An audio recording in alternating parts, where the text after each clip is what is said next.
درود بر شما. امروز 3 گزینه رو میخوایم با هم دیگه بررسی کنیم که فقط حرفه‌ای‌ها بلدن.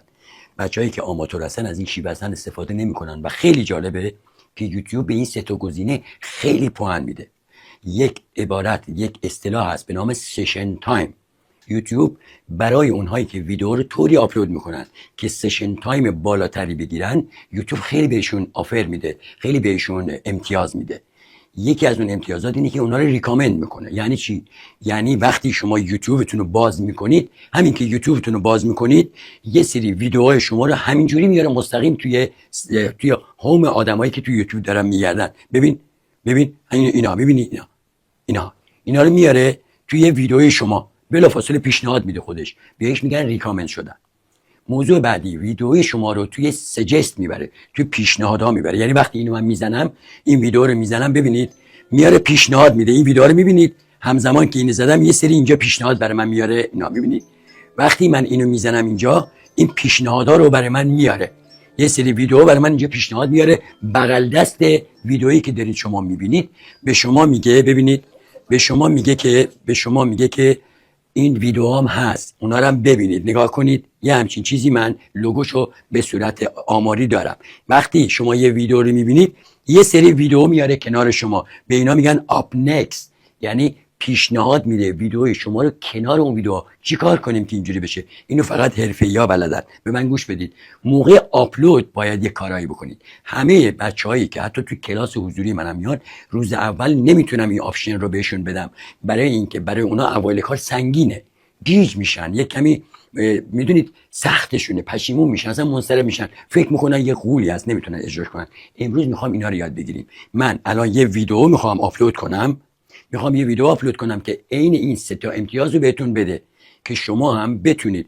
یکی از اینا که الان در ادامه میبینیم اینه، وقتی دارید حرف میزنید در آخر ویدیو 2 تا یا یه دونه ویدیو اینجا و اینجا درست همزمان که شما دارید حرف میزنید پیشنهاد میشه، بهش میگیم اند اسکرین. درست. دومی بهش میگیم اد کارت. وقتی داری حرف میزنی در هر ثانیه خودت میتونی اینو پیشنهاد بدی، یه لینک این بالای شما میره. هر کسی همزمان حرف میزنه میگه بچه‌ها این ویدیو رو درست کردم، لینکش الان داره اینجا میره. و چه بگید چه نگید، وقتی موقعی که دارید تنظیم میکنید اونو بزنید، اون لینک میره. بیننده روی اون لینک بزنه، اون کانال دیگه شما رو، ویدیوی دیگه شما رو، اصلا یه پلیلیست دیگه شما رو که خودتون منتخب میکنید موقع آپلود، اونم میتونه ببینه. پس این 3 گزینه رو میخوایم الان بریم با هم دیگه ببینیم. من میخوام یه ویدیو آپلود کنم، آماده کردم، واقعا میخوام بذارم تو کانال یوتیوب، تو همین کانال میخوام بذارم. و الان میخوایم با هم دیگه ببینید من به عنوان مدرس چه جوری یه دونه ویدیو آپلود میکنم که خیلی از بچهای شما مثل شما که احیانا آماتور باشید نمیتونید یا اصلا غافلید ازش. نگاه کنید، من اینجا مینویسم studio.youtube.com.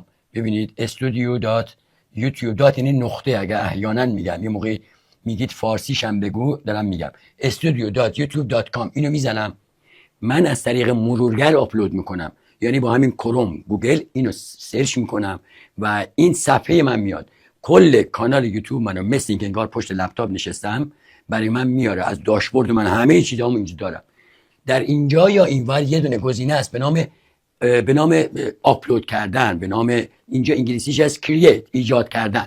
من وقتی روی کرییت میزنم، اولین گزینه اینجا دارم، یه پنجره باز میشه، نوشته بارگذاری ویدیو یا آپلود فایل، یه همچین چیزی میاد. میزنم روی اینو یه خورده زومش میکنم، میزنم روی این و منتظر میمونم که فایل منو اینجا باز کنه. ببینید اینجا مدیا، رسانه، گالری رو انتخاب میکنم. از گالری من میاد اینجا میگه کدوم ویدیو رو میخوای آپلود کنی. من برای ویدیویی که میخوام آپلود کنم یه اسم نوشتم تا اینجا گمش نکنم.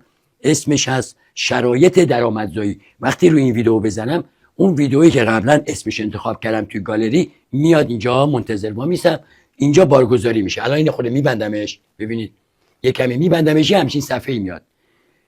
به ترتیب تامنیل باید بزنم، باید براش نام، عنوان انتخاب کنم، کپشن انتخاب کنم. من الان هیچ کدومشون انجام نمیدم. وقتی آپلود کردم پرایوت یا خصوصیش میکنم، بعد میرم کاراشو انجام میدم، بعد میزنمش پابلیش. ببینید من الان یه دونه اینجا میزنم که این کیورد بره. میبینید وقتی کیورد رفت، من این تامنیل اینجا نمیشه آپلود تامنیل رو میزنم. حتی اگر تامنیلم اینجا نگیره باز نگران نیستم. یه تامنیل دارم براش بچه‌ها، یه تامنیل دارم نوشته شرایط درآمدزایی. الان اینو من دانلودش کردم، تو تلگرامم هست و از تلگرام سیوش نکردم. میام توی تلگرام میرم از تلگرام اینجا این یکی تلگرام هم انتخاب میکنم، میام پایین تر. ببینید دوستان اینا چالش هست شما هم دارید. ببینید این تامنیل منه، من روی این تامنیل الان توی تلگرام منه میزنم اینجا ذخیرهش میکنم، سیو تو گالری. حالا از اینجا رو میبندم، یعنی کلا کاری به این ندارم. میام توی اینجا تو گالریم. ببینید بچه‌ها وقتی گالریم بزنم باید اون ویدئوی من الان بیاد، این تامنیل من میاد. این تامنیل رو انتخاب میکنم تا بشینه اینجا. ببینید این تامنیل داره میشینه اینجا. همزمان توی این صفحه که ما داریم آپلود میکنیم این زیر ببینید من میتونم اینو گندش کنم بیارم شما احیانا ببینیدش. ببینید نگاه کنید میبینید نوشته آپلودی 65 66 2 دقیقه مونده. من الان ویدئوم داره واسه خودش آپلود میشه، من دارم تنظیماتش انجام میدم. نگاه کنید تامنیلم اینجا نشست، نکست داره یا بعدی رو میزنم، میرم تو صفحه بعدی. وقتی شما به درآمد برسید 2 تا گزینه اضافه میکنه. وقتی به درآمد نرسیدید 4 تا مرحله داره.